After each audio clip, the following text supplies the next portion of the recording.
251.941 million years ago, one of the greatest paleontological mysteries took place. 90% of all life on the Earth had died from a terrible extinction.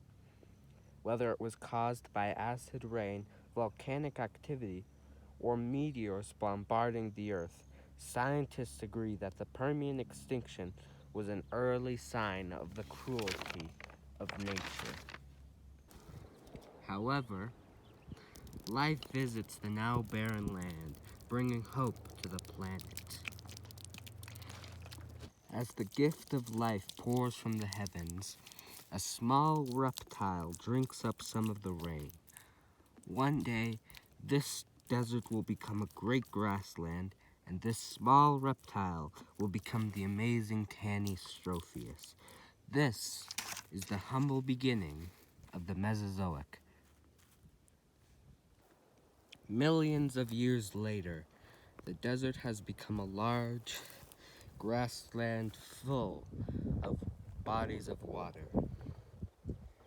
As one of the greatest sources of fresh water on the planet, these swamp-like areas were one of the most populated areas on the entirety of Earth.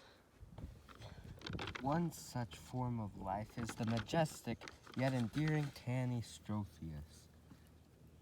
This Tanystropheus is beginning its day by eating a morning meal. The Tanystropheus uses her long neck to lower her head to the water without actually entering the lake.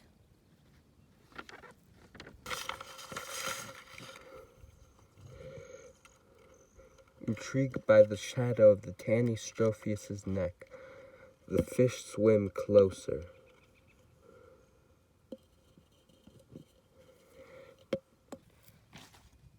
After catching one last fish, the Tanystropheus sees that the lake has severely shrunk and all of its food has disappeared. Unfortunately, this was the dry season, and there was no hope for the lake to ever hold any more fish. As such, Tanystropheus must travel to the coast of Pangaea to search for survival.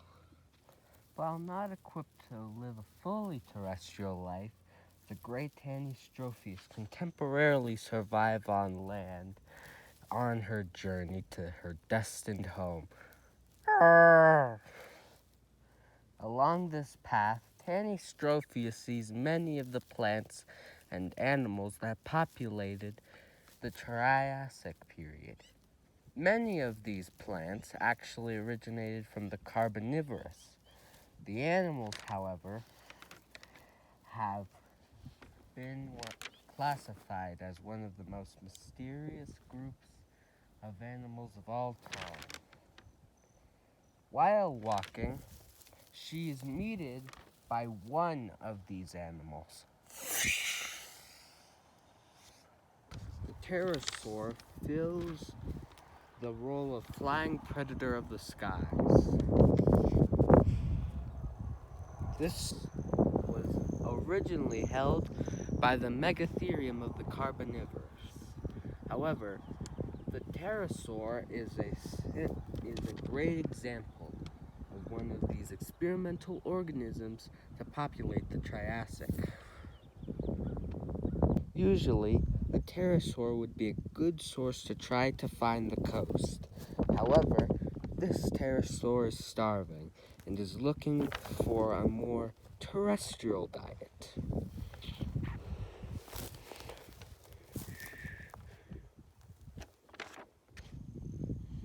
A lonely Trypanosaurus is taking a nap on a conifer, acting as the perfect prey item for the hungry pterosaur.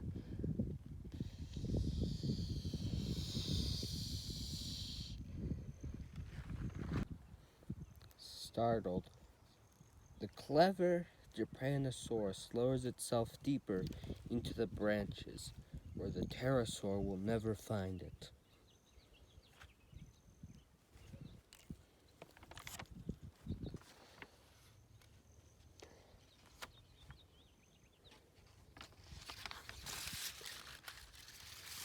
Not able to find the Drepanosaurus, pterosaur flew away.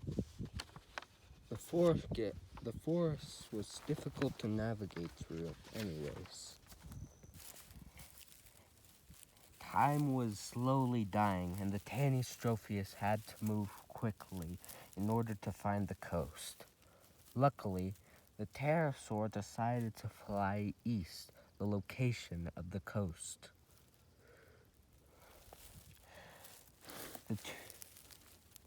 Walking as fast as possible, the Tanystropheus had to travel in order to find any trace of survival.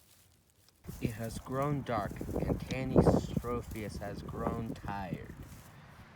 Now, a cynodont, one of the last proto-mammals on Earth, has risen from its underground home to hunt for prey during this night. However, these two animals are not safe from what is to come.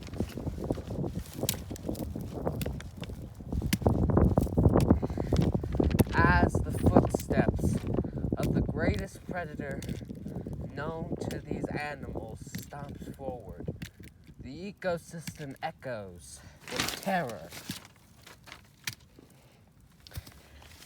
It has stopped because the most advanced predator on this stage of the Jurassic, the Protocarnifex, has risen and it is looking for food.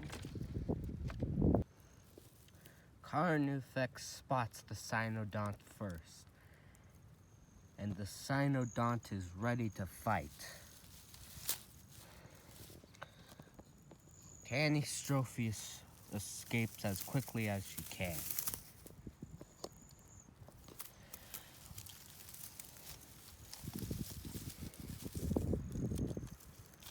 As Cynodont slashes the jaw of Protocarnifex, the Protocarnifex tries to bite the paw, only to attempt to rip it off. Cynodont plans to slam his opponent into a large tree in the middle of the forest. However, this causes the Cynodont to fall, and as such, the Protocarnifex eats the Cynodont. With the one last cry for help, the Cynodont tries to scrape the jaw of the Protocarnifex. While winning this round, the prehistory of Earth will have a different answer for which kingdom of animals will have the greatest success. Lucky this time, the Tanystropheus continues on her journey, thankful that she wasn't spotted first. Finally, the Tanystropheus finds the Triassic coast just in time for her next breakfast. However, she sees the snout of a mysterious, unseen creature. As this crocodile jumps at her, she comes to the realization that she's the last of her kind. The Tanystropheus jumps away just in time, yet she has fallen victim to the end of the beginning. It has been millions of years since the beginning of the Mesozoic, as the rest of the Triassic period has become a desert similar to the Permian before it. Creatures other than reptiles are scarce, and very few plants remain. Only mosses, ferns, and rare trees. Water is a rare resource on Pangaea, and only tough creatures like Prestosuchus can remain. a young adult, this Prestosuchus is hunting smaller prey items, and as such sees one of the most mysterious creatures in its area. This is Mesozoic, one of the very first sauropods to ever walk the earth. This is a great prey for something like the Prestosuchus to hunt. However, when Prestosuchus goes to find its meal, he realizes that it has already been stolen.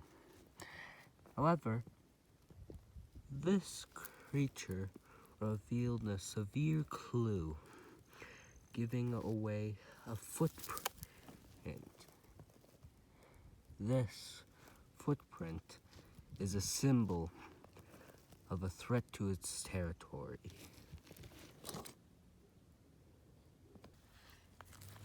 Disappointed by its lack of food on its first hunt, the Prestosuchus decides to go to one of the last places water can be found.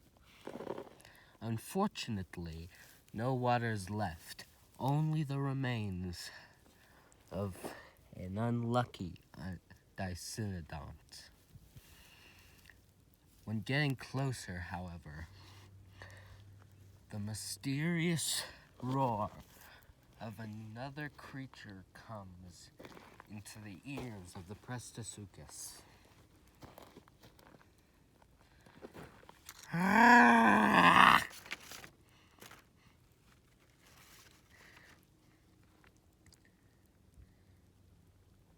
While similar, this Triassic predator has special ornithian hips. This is Herrerasaurus, one of the greatest predators of its era.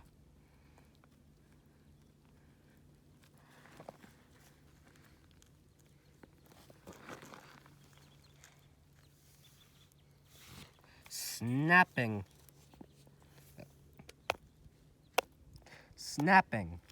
at the Prestosuchus, the Herrerasaurus is trying to make itself known as the greatest predator in all of the Triassic period. The Prestosuchus stepped back and used its claws to attack this new foe. Guard. The Herrerasaurus decides to leave, leaving the Prestosuchus with the carcass.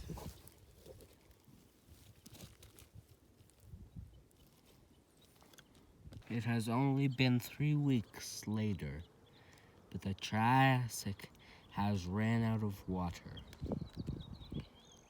Very few plants now live here, as the Prestosuchus is starving for prey. Only one prey item remains in what will now become South America. This lonely yet mysterious Mesosaurus is the only thing to keep Prestosuchus alive. The starving Prestosuchus comes nearer to its prey until suddenly stopping, as its adversary has come to take its food. This battle is not only for survival, but for the crown of who will become the great predator of the Triassic. Herrerasaurus attacks first, slashing the jaw of Prestosuchus attempting to bite, only for Prestosuchus to grab the arm of Herrerasaurus trying to yank it off. Herrerasaurus struggles free and tries to jump upon the Prestosuchus, trying to crush it with its own body weight. Prestosuchus bites on the ribs, but the Herrerasaurus kicks the Prestosuchus to the ground. As such, both animals are heavily wounded, but neither are dead. However, time tells us that the Prestosuchus and all of its family have become extinct, and the Herrerasaurus and its descendants have come forth claiming the role of victor. Now, it is time to leave the realm of the deserts of the Triassic into the forests of the Jurassic, where dinosaurs shall become supreme ruler. Descendants of Herrerasaurus meet the soil that the Triassic started out with. A new chapter has begun in the earth. And as the book of life continues,